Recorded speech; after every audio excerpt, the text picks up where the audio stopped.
Tonight, we are very fortunate to be speaking to Donna Stewart. Donna is a professional working medium, spiritual development coach, and public speaker with over 20 years' experience in the United Kingdom and around the world. She has reunited thousands of people with their loved ones in spirit through her demonstrations in theaters, spiritual centers, television, and on the radio. Donna works regularly with some of the UK's most respected mediums and is a speaker and a lecturer at seminars, conferences, and workshops around the world. Donna is also a blogger and a broadcaster where she shares her knowledge and experience of spirits to a wide variety of the public. So, Donna, a very, very warm welcome to you. Thank you very much for being here this evening. Thank you, Mark, for such a lovely introduction as well. And hello, everybody. It's absolutely lovely to be here with you all. Great. So, Donna, I'm very interested in how you actually got started in this work in the first place. Well, mine was actually slightly different to the way that some people come into this, because I've been aware of spirits since I was a child.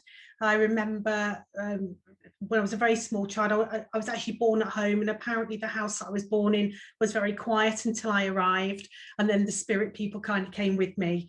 And I have lots of early memories of feeling and sensing spirit around, and that kind of carried on. But as I became older, it became more psychic rather than spirit. But I always had a knowing that somebody was there or by my side, and an insight really into things that would happen. I'd have precognitive dreams, etc. And as you go through kind of adolescence and life's experiences, as I'm sure some of our lovely guests this evening will know, that things change. They're either go quieter, or that kind of energy starts to really wake up in your life. So really, it just was there with me all of my life. I have to say, I didn't always understand it. When I was a teenager, I was terrified of it. And I used to hide under the bedclothes, and I was afraid to think about spirit in case somebody transfigured in the room. Had no knowledge whatsoever, really, and had a sort of on-off relationship of being really quite terrified of the whole concept of what was going on, but being fascinated.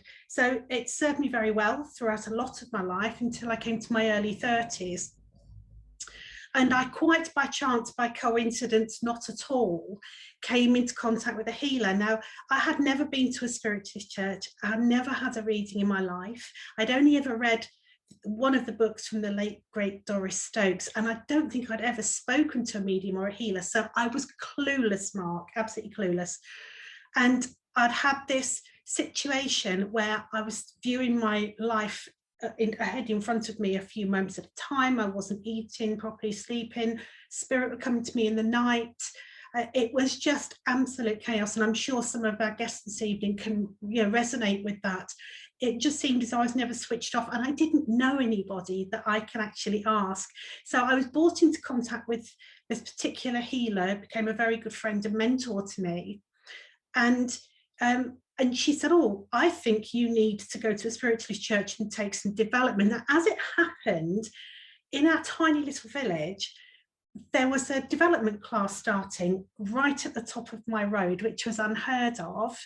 And it was actually led by a lovely tutor, one of Britain's finest tutors, Maureen Mernon, who I didn't know this at the time. She was on her early journey. But I didn't want to develop. I didn't want to be a medium. I wanted to shut it off, turn the noise off, and go back to living. That's all I wanted to do. I didn't have any aspirations to do anything other than get some normality. So I remember going along to this class on my first night, and Maureen asked everybody what they were hoping to achieve. And in my naivety, I said to her, "Well, actually, I'm not being rude, but I'm not actually going to be staying for very long. Could you just switch this off for me, please? Then I can go back to ordinary living and everything's going to be okay." And she just smiled at me and said, "I don't think so." And the rest was kind of, as they say, history, because within 2 or 3 weeks from going to the class, I just began to realize through her guidance and her experience that I could help somebody. Once I realized that, it changed everything. And I chose to follow the path of development, and here I am. So, as I said, not quite the same as some people's, but mine was by default, I thought. Yeah, but those your childhood must have been quite difficult then, dealing with a lot of that sort of spirit presence and seeing stuff and hearing stuff and knowing stuff must have been really quite a challenge for you. It was a challenge of many times, but you see, I was very fortunate because unbeknown to me, my parents kind of knew something was going on with me. My mother was quite interested in mediumship and my father was terrified of it. And I didn't know until much later in life that they quietly used to have conversations and try to keep life as normal as possible. But it was. But the other thing as well is I suppose it made me feel different to some other people. So kids at school weren't quite sure what to make of me. I very quickly learned what not to say. So yes, it was a challenge at times, energetically as well as emotionally. And tell me then, when you started development, how did that unfold for you? And how did your first few readings go? Well, my development started very quickly. I started developing in the April of 1997, and by Christmas I was actually out on the rostrum taking my first spiritualist church service. And I didn't have anything to compare it with, because bearing in mind I didn't know anybody other than my few newfound friends. But my tutor was very good, and she recognized that it was just time, and that I was ready for that. So she gave me some very quick, intense stuff, and she took me out with her, and that was such an amazing thing for her to do. My first few readings, I think really when I look back, one of the things that I realized was that when I started, I'd already had some quite good training over a short space of time. You notice the emphasis on training, and I think that's why it's so important to me for training, because I know what it did for me. Without it, it would have been very messy, and I'd have probably got into a bit of an energetic mess. So the first few, I think I was just so enthusiastic. I think I just wanted to tell everybody about it. I'm sure people hid from me. Yes, oh, here she comes again, the spiritualist. Because having discovered this, I just thought, I want to share this with everyone. So I was probably a bit cringeworthy at the time to those that didn't understand. And you've explained and you've mentioned that once you realized you could help some people, that you embraced it. How does this change people's lives? Like, what is the impact that you can have on a person's life? Well, from my perspective, I'd like to think I've always cared about people, and I've always tried to do my best to be a good person if someone needs me. And it was just, I remember being in the development group on the third week, and somebody's loved one came forward. And although we were in a development group all there to develop our own abilities, I remember her father coming very close, and he was so close, it was as if he was just here. And he was able to communicate his information to her. And she'd been waiting to hear from him for over 25 years, and he'd never come forward, and he was very specific. Now, for me, that was obviously, it was lovely that the spirit was there, but seeing the effect that it had on that particular person's life made me realize it is a life-changing thing. To take someone from not knowing where their loved ones are, or if they've gone on somewhere, to suddenly, we're still here, we still love you, we still care about you, and here is our proof of that, is life-changing for anyone, I believe. Because it takes away the fear, the despair. It doesn't take away the heartache, but it can move someone from believing that their loved ones have either gone forever, or in actual fact, they're still there, even if it's in a different vibration. Yeah. I think that's powerful. Yeah. Have you had any of your own experiences with your own ancestors or loved ones who've come to give you messages? Well, my father passed away when I was just quite young. I was just 25, which felt young at the time. And at that point, I hadn't discovered mediumship. I hadn't done anything towards discovering until I was in my early 30s. But it was just living alongside an ability that was out of control. And on the night that my father passed away, I was sitting in a chair and I suddenly felt this enormous warmth around the chair that he used to sit in. And it was just as if he was standing behind me. And I thought in that moment that it was possible that he was still there. And I know what that did for me, and I know what comfort that gave, and also to my family and my sister, who was very young at the time. And so I was able to experience that life-changing transition for me, because I was mainly psychic through my teenage years, you see.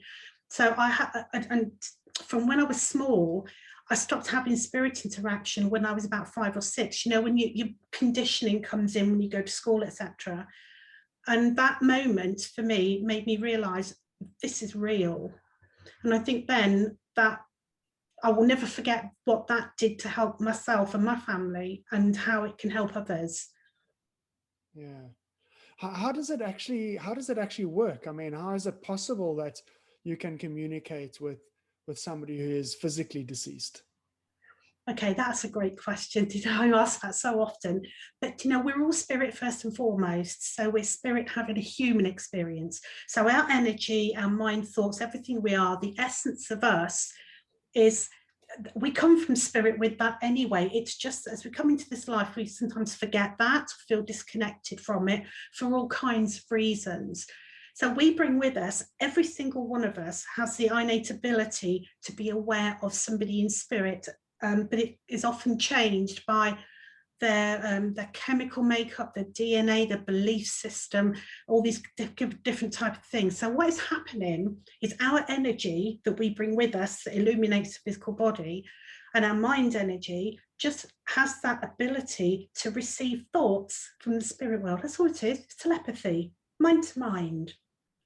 And that's how it's possible. The spirit thought comes to the spirit mind in the human body, and it becomes a reality. Okay. Now, you mentioned that when you were a teenager, you were mostly psychic. What's the difference between being psychic and being a medium?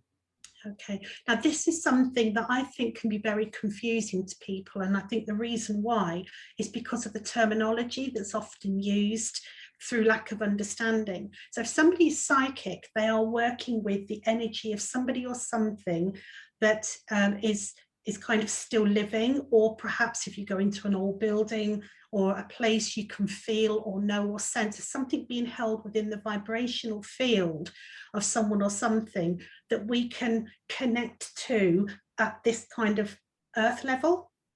And the connecting with the spirit level is when we are directly in contact with and can receive information and vibration from somebody who's left their physical body. So that's the difference. I tend to think of psychic kind of in front of you at this level, and spirit from this vibration. Okay. And why would these people want to communicate with us? Like, what is the purpose for them to actually make the effort to send a message to somebody? Well, you know, if we imagine the process of, for instance, let's imagine a loving couple, and one of them takes a transition and passes the spirit, and one is left behind. Now, grief doesn't just happen to the person who's left behind.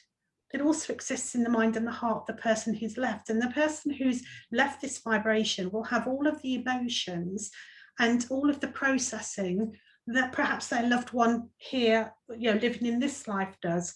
Yes, there's a lot of help, and eventually we hope that that person will move on from that grief. But it's a very two-way situation. So that person who was left may still want to say to their loved one who's grieving, look, I'm still here. You know, I'm still around you. I still know that, you know, you love me. I still love you.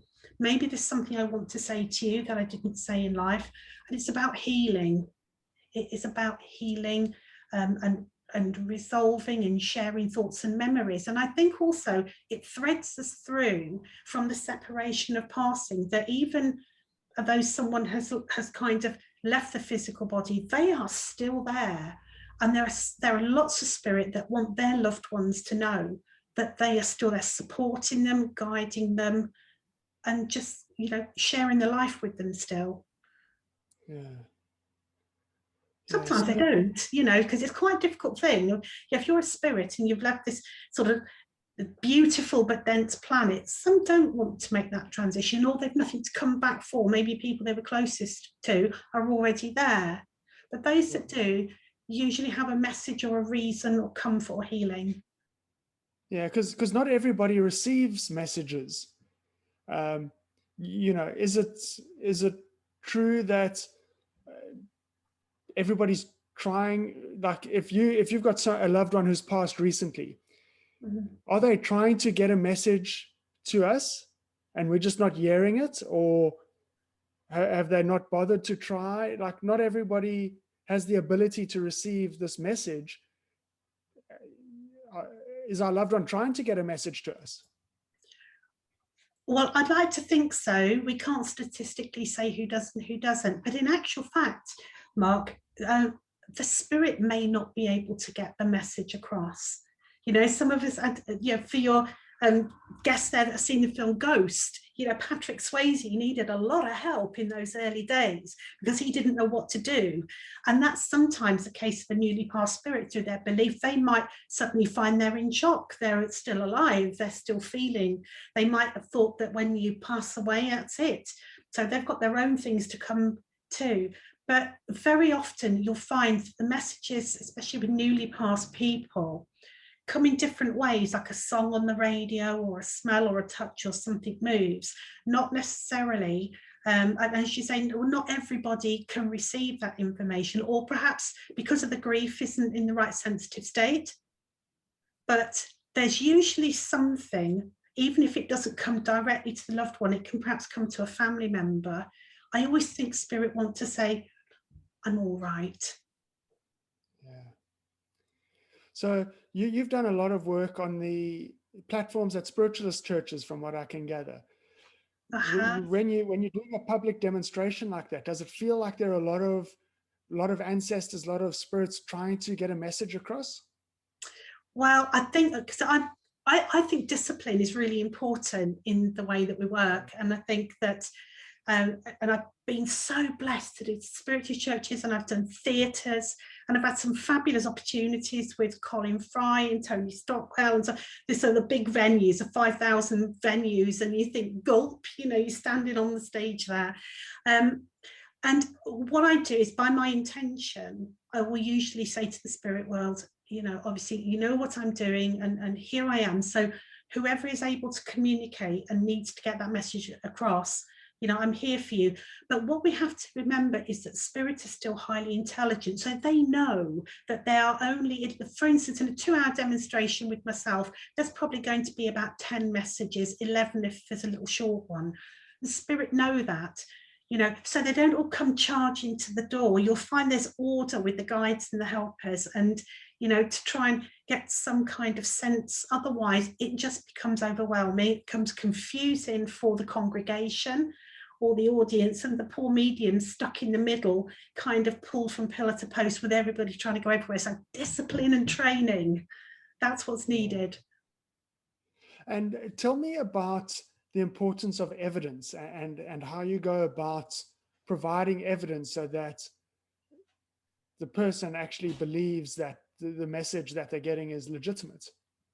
Okay, now evidence, I'm a big evidence girl. I think evidence is so important. The message is important, the energy is important.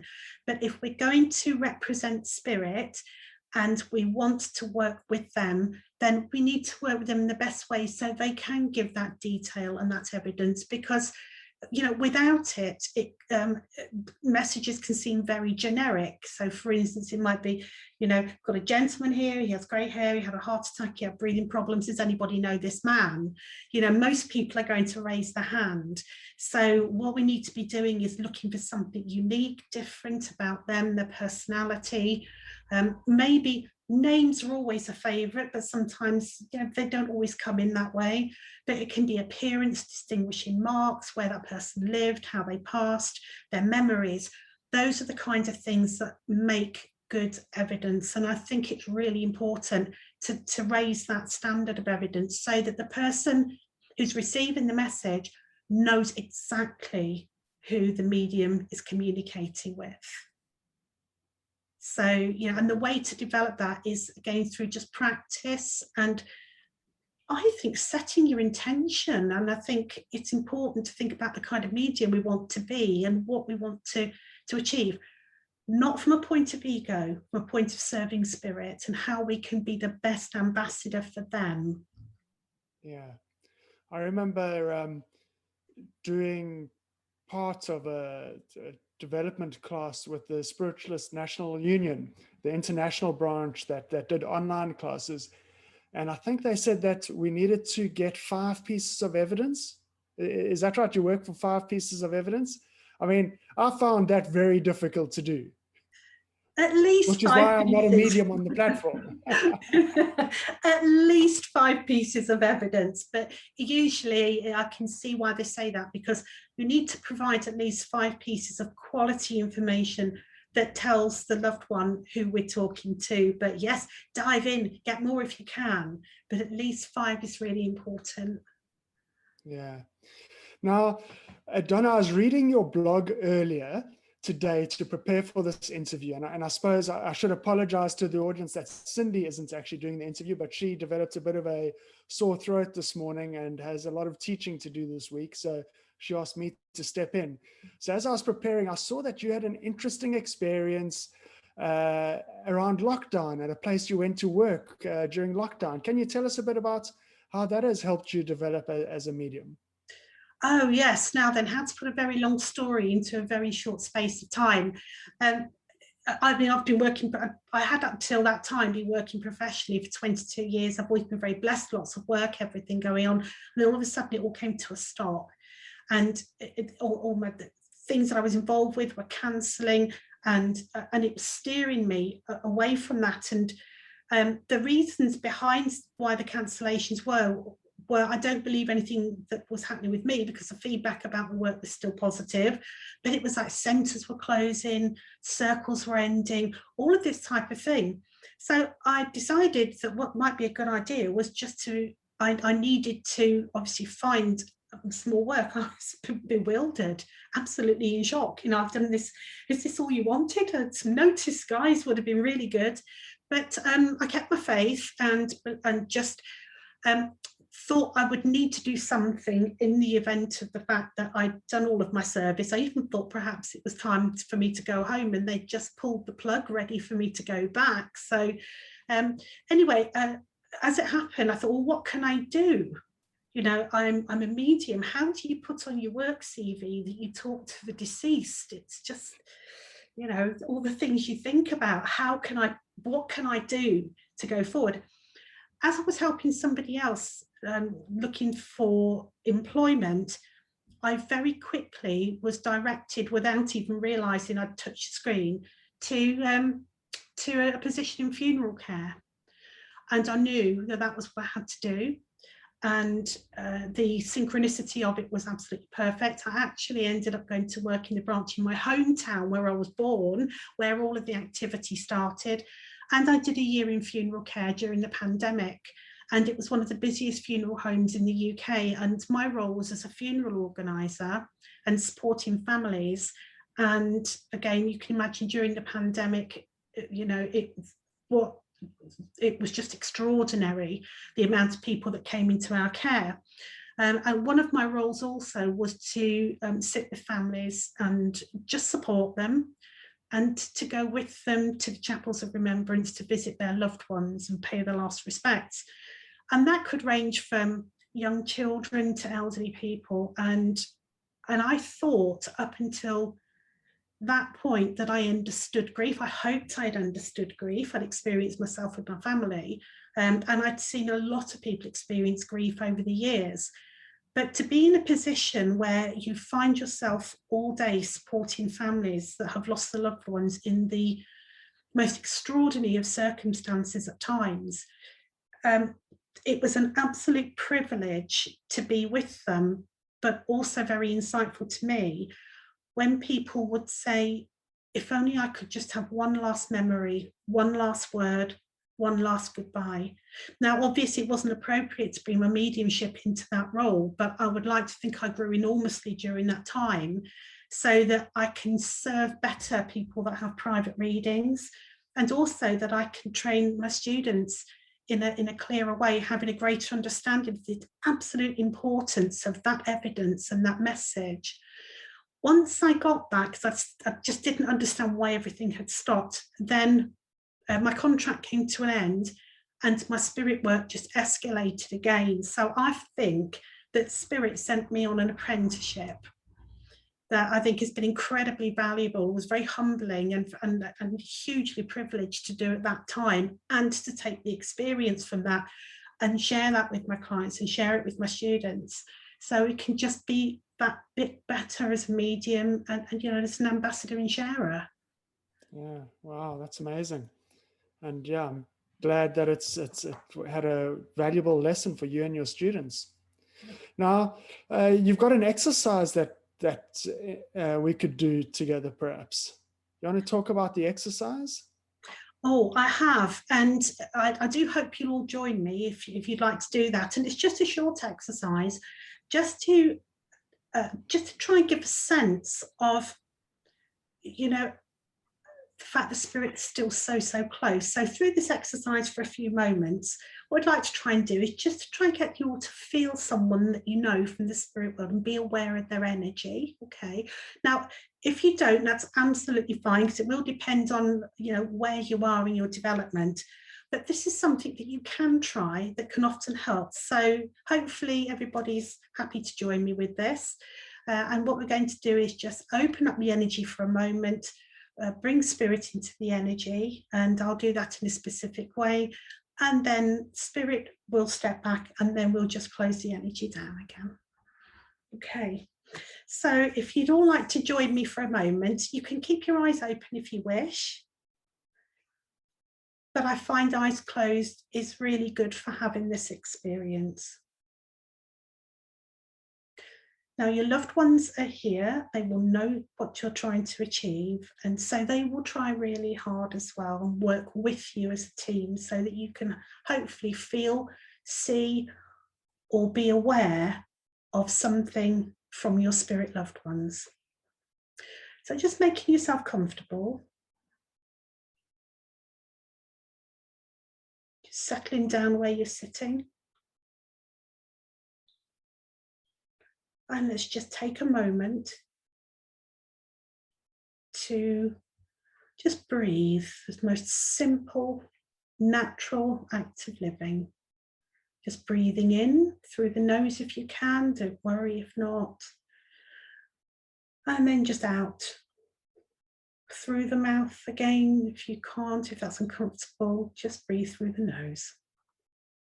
Breathing in and breathing out.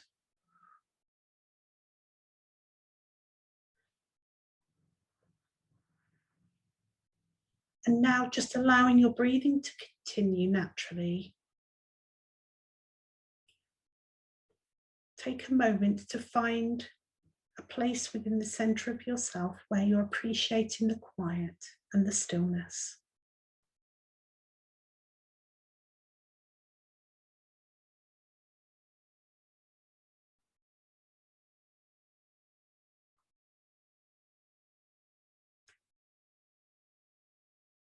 And now visualize or feel, if you're better at one or the other, just a small ball of light in the center of your solar plexus, just above your navel. And imagine that at around about the size of a little ball, maybe a golf ball.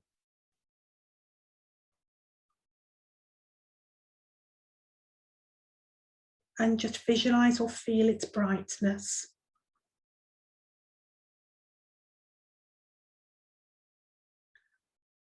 And now out of that golf ball, just draw a thread of light. We're going to just put some grounding in here.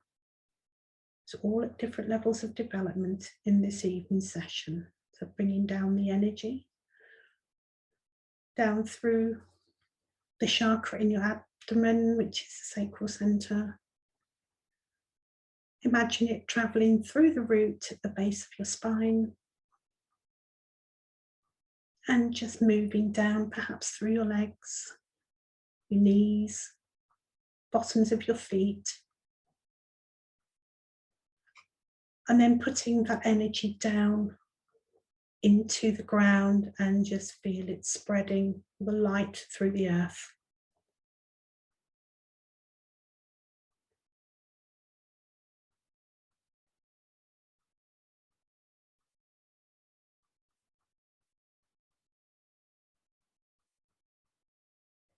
And now take your attention back to the golf ball, just leaving the energy down there in the earth. It knows what it's doing.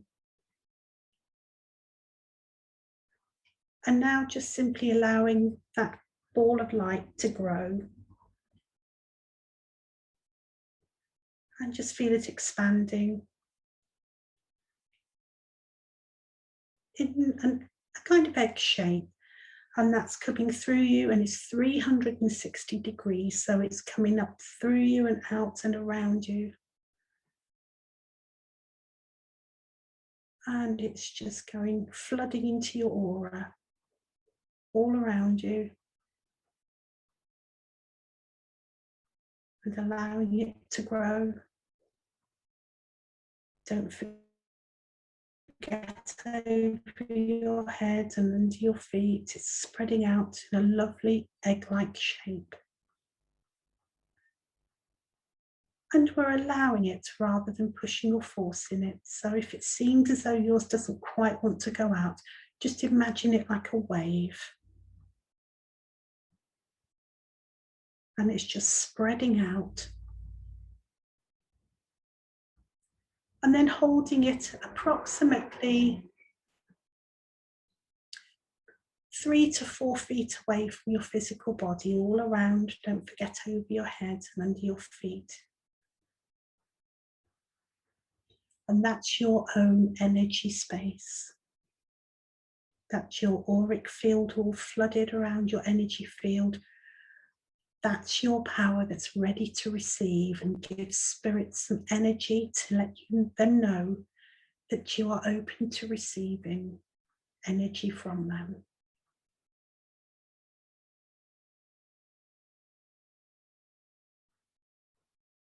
And now let's imagine that in this lovely, beautiful, bright energy space, there is a door on one side of your energy field. Let's just imagine that door is gently opening. It's a safe space, beautiful, filled with your own special, spectacular light and energy. Just feel that door opening, or see it, hear it, whichever your senses are receiving. And then now, one of your loved ones from spirit, it could even be a guide, someone you've loved and shared your life with and had precious moments with.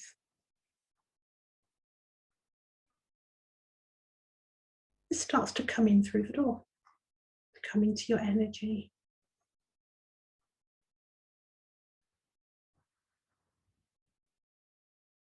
Now you may find that you can be aware of the change of temperature or the energy coming in, and you may also see images in your mind or hear, taste or smell.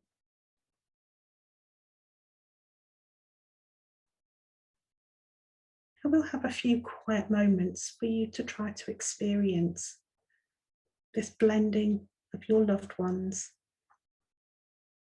And then just visualize or know or feel they're closing the door behind them, so they are in your energy. They're sharing your space. And if you have an awareness of the energy, take a moment to ask anything you want to know, feel you need to know about them and how they are, or anything they may want you to know at this time. You may find you just know the words as they come to you, or you might hear them. Each one of you is different and unique. There are no rights or wrongs. And now it's time for your loved one to step back, but you can visit this space anytime that you feel you wish. They just wanted to come in this evening, let you know they're there in some way. And so now, as we thank them for coming, just be aware of your loved one. Just beginning to step out of the door once again.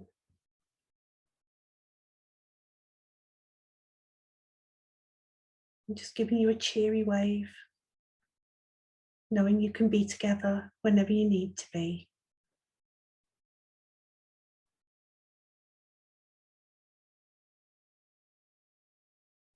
And now, as the door just closes very gently,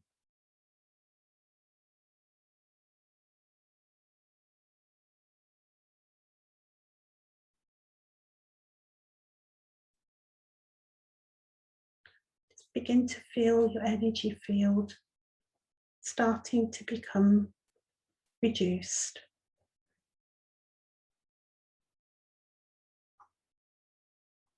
Just bringing the energy in from all of those angles around you, just making it smaller.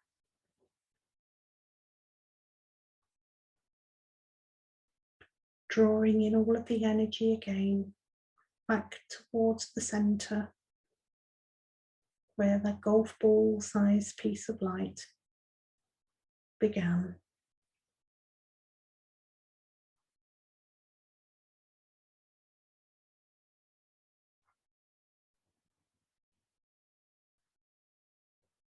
And now, as it comes back to the center, just pass that light that you've used once again down through the lower half of your body, just to put some extra grounding in there.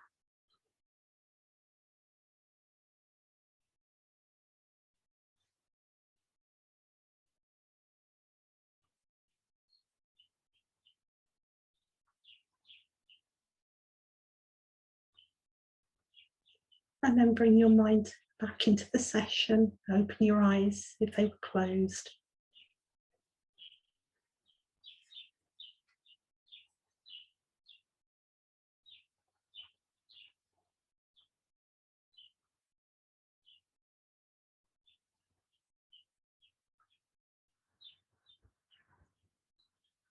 And then perhaps having a wriggle and a move around, just to bring the mind and the body back together.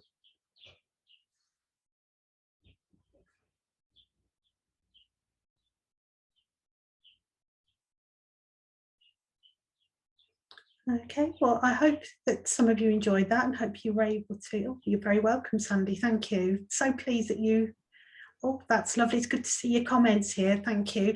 It's really good that, you know, you're having some great experiences from this, but don't forget, if it was only very subtle, it's all about the practice. So there's always more that we can do to make it stronger.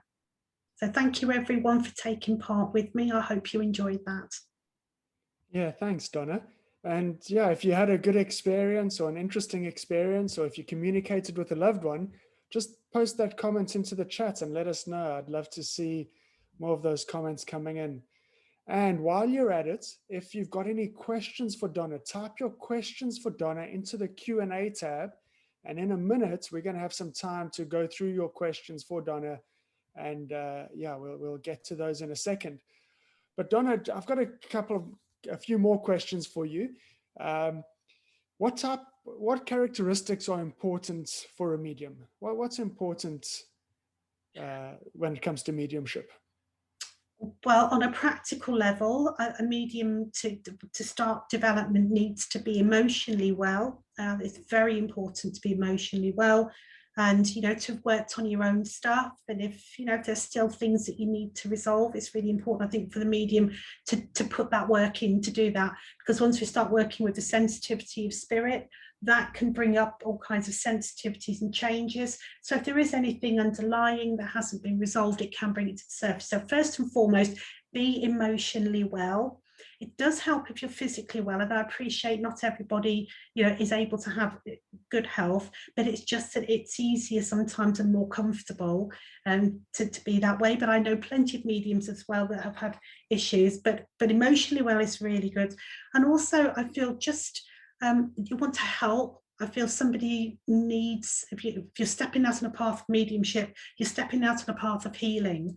So wanting to help and to heal is very important, as well as equality. And truthful and honest, all these things make such a difference. You know, a medium needs to be able to say if they're not receiving the information that perhaps their recipient wants to hear. They need to be able to say if it's not quite working for them, and equally if it is. So honesty at every level as well. And I think just a sense of reverence and a sense of humour. You have to have a sense of humour as a medium. Trust me, if you don't have that, you might find yourself in some funny situations. So I think some really good, strong qualities there. So strength of mind, strength of character, a good sense of humour, and a real sense of yourself, and also the respect and reverence for spirit. Those would be on my list. Great, thank you. And that was a great exercise. The first question from Monique is, how do you know if you are able to build your mediumship? Okay, so Monique, thank you for a great question. It usually starts, I think, with a sense of being drawn to wanting to do this work. So that's the first point of service, I think, is feeling that you want to. And I think experiment and try different exercises and find what works for you. It's really important to say that no two things work for everybody. So it's about finding that individual path. And a good tutor should help you to find that individually rather than just everybody finding the same. So I would say just dive in, enjoy it, and experiment and see what works for you. Great. So there's a question from Elmen. Are you always tuned into receiving messages, or can you choose when you want to talk and listen to spirit? Okay, Elmen, thank you. That is a question a lot of people ask me, because we have to be obviously great ambassadors and in service to spirit, but we also have everyday life. Now, I prefer to think of it as zoning in and zoning out. So from my perspective, if I'm thinking about spirit, then they're usually thinking about me. So if I'm going about my everyday life, spirit don't come into my energy unless it's absolutely urgent. I think it's really important to set that boundary. Otherwise, your energy will never rest. There'll never be any peace. You'll never sleep peacefully again, because they'll always be wanting to chit-chatter with you if they know you're always switched on. So discipline's really important. Okay. Somebody would like to know this. Do you sometimes absorb energy that is not yours? How can you know what is your energy and what is not? And what is the easiest way of releasing it? Emotional or sometimes physical sensations. Okay, so it is possible, especially whether we're working psychically or mediumistically. It's very easy to be very sensitive, and sometimes you can absorb from other people. What I think is a good measure is, this is why it's so important to know yourself, so that you can kind of know when it's not like you to feel this way or have this sensation, etc. So that can naturally happen by being empathic and just being with people. If you think that you've absorbed energy that doesn't belong to you, best thing to do is, similar to what we've done here, is just sit in a space and create that egg energy, and then just imagine that it's white and it's clear and it's your space only, and that should take care of anything and that should move out of your energy once you do that. And then see how you feel. If you feel better, you've absorbed it from somewhere else. Okay, great. There's another question. Can everybody become a medium? Now, I believe that everybody has the ability to be psychic. We spoke about psychic earlier as being aware of our environment, and it's very possible to be aware of flashes of images, upcoming events, when someone needs you. You know, we all do this thing where you're thinking about a loved one or a friend and they text at that same moment, or you've not finished your text and they're texting you. So I believe that everybody comes to this life with that blueprint. However, I do think it takes a certain kind of energy and strength to become a medium. I believe it's possible that everyone can receive spirit messages, but if we're talking about going on to become a medium, a working medium, then we do really have to be quite strong and go through the training that I believe is required for that. Okay. Dagmar would like to know the following. How do I know that I was really connecting or communicating with my ancestors and that I was not just making it up myself? Do you know, I'm smiling, Dagmar, because so many of my students say the same thing. Now, here's a little technique that I'd love to share with you, that and all of you, that really works. If you think that you have any doubt, and it may be your loved ones or your ancestors, I would say, and they won't mind you doing this, try to push them away from your thoughts and your energy. And I guarantee you, if it's not your thought, if it's them, they will come straight back in. That really does work. It's only quick, but it's just, if I always say, if in doubt, push it out. And then if they really are there, they're coming in again. Okay, that's worth remembering. I'll remember that one. Okay, here's an interesting question. David wants to know how he can connect to an ancestor who died in 1879. Oh, David, that's really interesting. I'm guessing you're doing some family history there, maybe. And you would just do exactly what you would do, with your mediumship. Set the intention, David. Let your ancestors know what it is that you're trying to do. And then, it doesn't matter how long they've been in the spirit world, they still have the ability to connect if they want to do so. So, I mean, it's quite a long earthly time, isn't it? And then what I would say is just see what comes to you, but always ask the spirit if they can give you something that you don't know, that perhaps you can research about them. So just a little thought, don't make it complicated, something that you can maybe find out that can clarify because you didn't know it, but it came to you. So then, apart from the energy that you may feel from the ancestor, if you need that proof, that's what you could try. Great, thank you. Dania wants to know if you always manage to be detached from the message you need to deliver. How can you not get emotional all the time? Okay, Danielle, that's so important. And one of the things I always say to my students is that if you have the opportunity to take a course in basic counselling skills alongside your mediumship, that is a very important thing. And sometimes it is difficult not to become involved, especially when something is very poignant. But it is important to try to develop that sense, as we said, maybe through some counselling training, to be able to manage that and to not be absorbed in that. Because, if you go on to be a medium, even if it's just for family and friends, if you absorb everything, then you're going to feel pretty drained and quite emotional. So I would say it's finding that way to just detach. If you're in training with a tutor, the tutor will help you to do that. And that is just simply by asking the energy of the message to step back a little bit, so you're still aware of it, but it's not overpowering your own energy. There's lots of things that you can do. So as I said, first and foremost, some simple tools through the counselling process of standing back from information will really help you. Okay, great. Now, there are a lot of questions, but I think we've just got time for one more from Lisa. And this is also quite interesting. I feel conflicted about the knowledge that my loved ones might still be here. I want my loved ones to be free and not stuck. Do you get the sense that many spirits are stuck in this human and earthly realm if they are able to communicate with you?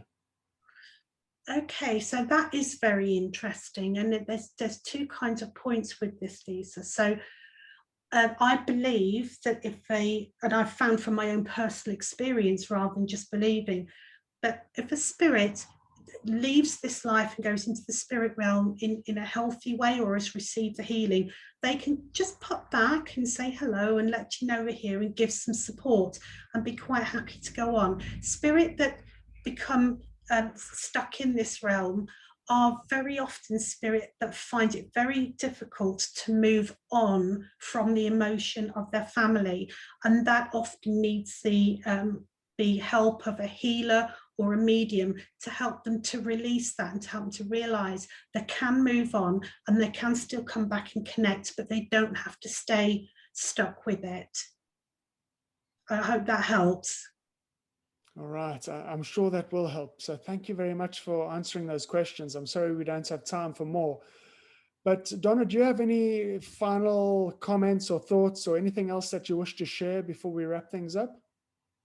Well, I think all I can do is speak from my heart and say that if you feel that you want to develop your mediumship, or you're on that path where you're developing your mediumship, just follow the call. From my experience, spirits see that, you know, that we want to do that work, and they will connect with us. It is a vocation, I think, more than a choice, even if we think it is. So I would say that if you feel you want to be in the service of spirit, just follow it with your heart.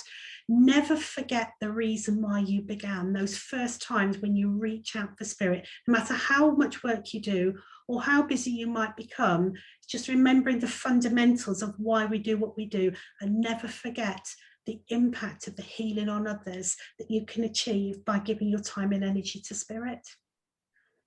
Yeah, well, thank you so much for that, Don. It's really been a wonderful hour spent with you. Thank you for sharing your wisdom and your experience with us and our audience. I'm seeing all the thank yous coming in here. I can see they appreciate it. They're just rolling in. So thank you. Bless you. For your comments. Thank you so much. Could I just say, Mark, I just want to say thank you, everybody. I'm probably jumping in here, but it's lovely, and I appreciate, thank you for welcoming me. Thank you for your kindness. And I really have loved being here with you all this evening, including Mark. I love to send Cindy and hope she's feeling better soon. And finally, Donna, just once again, thank you so much for your time and your energy this evening. It's really been appreciated. Thank you so much. My absolute pleasure. Thank you again.